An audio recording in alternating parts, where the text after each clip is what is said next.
We just got a first real look at James Gunn Superman. And wow, the DCU is changing fast. A nearly 5-minute scene from Gunn's Superman movie has surfaced, originally revealed behind closed doors at Cinecon. Now it's public, and it's packed with secret details, hidden cameos, fan-fueled theories, and maybe even a surprise appearance from a very familiar voice. But this isn't just a sneak peek, it's a warning shot, a signal that James Gunn isn't just rebooting Superman. He's completely redefining what it means to be a hero in this new DCU. Let's break down the footage and uncover everything you missed, because once you see what's really going on, you'll never look at Superman the same way again. But first, if you enjoyed this video, please leave a like and hit that subscribe button to the channel so you never miss out on future content. Okay, let's get into the video. Welcome to Screen Scramble. Let's dive in.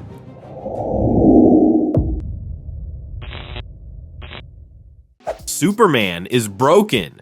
The scene opens in the icy Arctic wasteland. Superman crash lands hard, bruised, bloodied, and barely breathing. This isn't the invincible hero we're used to. This is a man who's just been wrecked. And if the frozen tundra looks hauntingly real, that's because it is. James Gunn filmed it in Svalbard, Norway, the same location used in Peacemaker Season 2. That's not just a production choice. It could be a subtle nod that this location might connect broader parts of the DCU in future projects.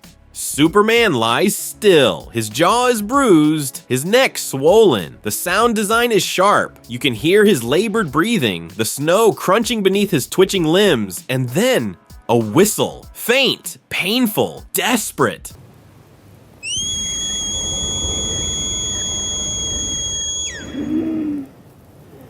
That's when KRYPTO arrives. KRYPTO the SUPERDOG isn't just a sidekick. KRYPTO bolts across the snow, leaping joyfully toward his injured companion.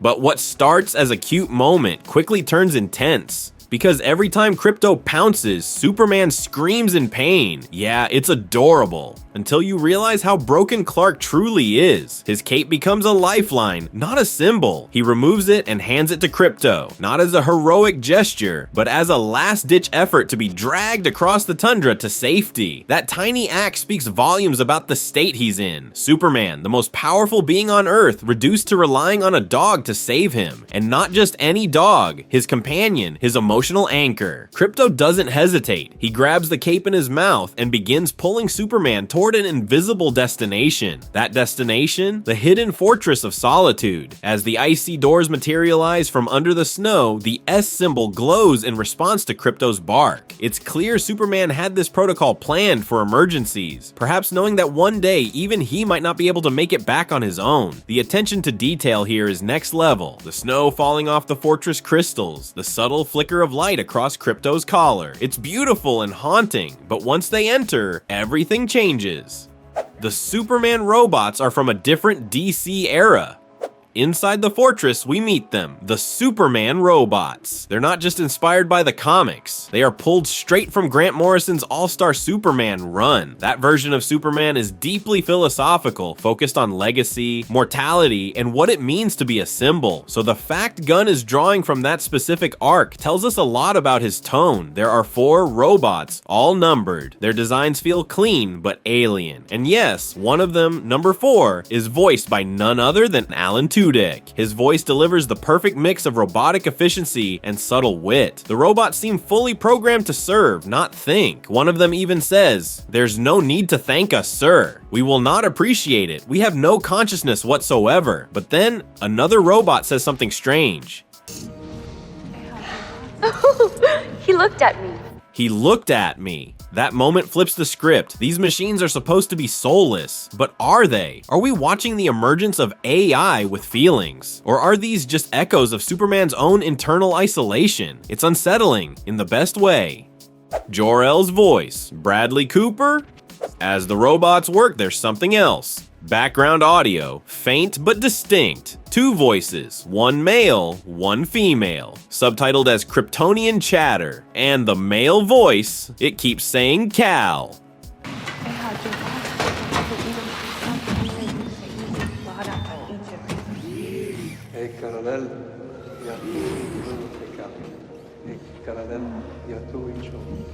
Now here's the kicker, that voice sounds a whole lot like Bradley Cooper, and fans are already lighting up online, saying it's got to be him. If true, that would make Cooper the voice of JOR-EL'S, Superman's biological father, and considering his long-running collaboration with Gunn on the Guardians films, it makes total sense. It also raises a question, was this supposed to be a secret, or is Gunn subtly revealing it before the official credits drop? Either way, it's a power move, because casting someone like Cooper as JOR-EL brings immediate weight to the character, even if he's just a voice echoing from a dying world.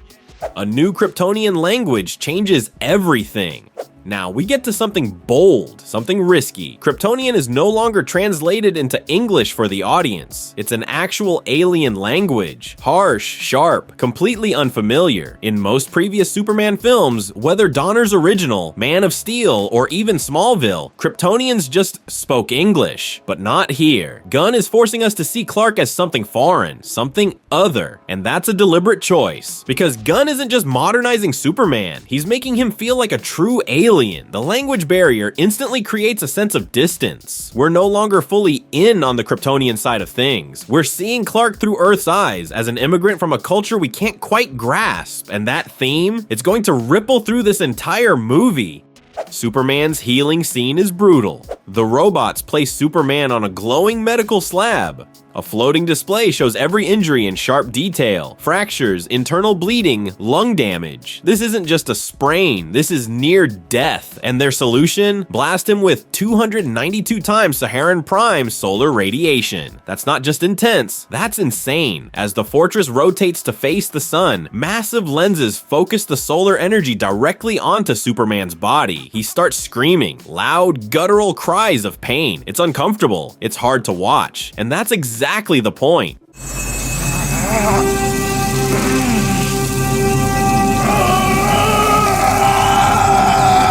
James Gunn is reminding us, just because he can heal doesn't mean it doesn't hurt. This healing process strips away all romanticism. You feel every second of it. The skin sears, the bones crack, but slowly, Superman stabilizes. This is a Superman who earns his strength through suffering, not just raw power, and that's what makes him relatable. Wait, is it all a fantasy?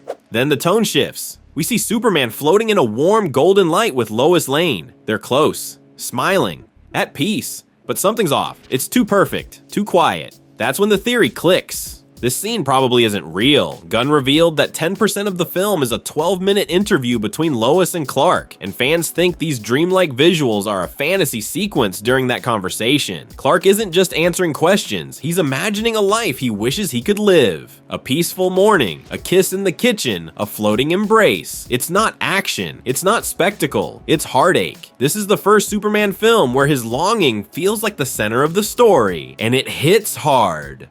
Lex Luthor, Green Lantern, and hidden chaos. Meanwhile, chaos erupts elsewhere. Metropolis is under siege. A massive kaiju-like creature crushes military trucks. Gas canisters explode, marked argon. The science crowd knows that's a noble gas. But in this context, it might be a hint at larger tech at play. Kryptonian weaponry, Brainiac's experiments? Then comes the voice. He's back. It's Lex Luthor. Back. Almost certainly Nicholas Hoult, and his tone is icy, controlled, dangerous. We also see a green energy blast in the background, likely Guy Gardner, the hot-headed Green Lantern. But who is he fighting? Many believe it's Circe, the Amazonian sorceress from Creature Commandos, which would connect this film to the supernatural side of the DCU. If that's true, then Gunn isn't just building a world, he's tearing down the walls between them. Brainiac, pocket universes, and cameos you missed. There's a blink and you'll miss it shot of Superman punching through what looks like a containment pod. Is it one of Brainiac's? James Gunn already confirmed this movie includes pocket universes. That's technology Brainiac is famous for using, shrinking cities, bottling civilizations, and Peacemaker already introduced the concept of pocket dimensions, so the groundwork is laid. Brainiac might not appear in full just yet. but his shadow is here. And then there are the cameos. Inside the Daily Planet newsroom, we see Jerry Siegel's grandsons, Superman's co-creator. And on a TV screen, Christopher Reeve's real-life son, Will Reeve, playing a news anchor. It's not just clever, it's emotional. Gunn is planning Superman's legacy directly into the narrative, past, present, and future, all coexisting. So what did we just witness? A Superman who bleeds, who dreams, who screams, who doubts. A Superman dragged through snow by a dog, lifted by robots, haunted by voices, and torn between who he was and who he wants to be. But above all else, this is a Superman who feels, and that may be the boldest move James Gunn has made yet. If this is what 5 minutes of footage reveals, the full movie could launch a new golden age for superhero storytelling, one that's less about invincibility and more about humanity. This isn't just a Superman reboot, it's a statement. So if you want to stay ahead of every leak, cameo, and jaw-dropping twist in the new DCU, hit that subscribe button faster than Superman taking flight. We're breaking it all down, frame by frame, so you never miss a thing. Thanks for watching. Drop your thoughts in the comments. Was that really Bradley Cooper? Or is James Gunn just playing mind games? Either way, this Superman story has just begun. We'll keep following Gunn's new Superman for new updates and visuals, and until next time, scrambled out.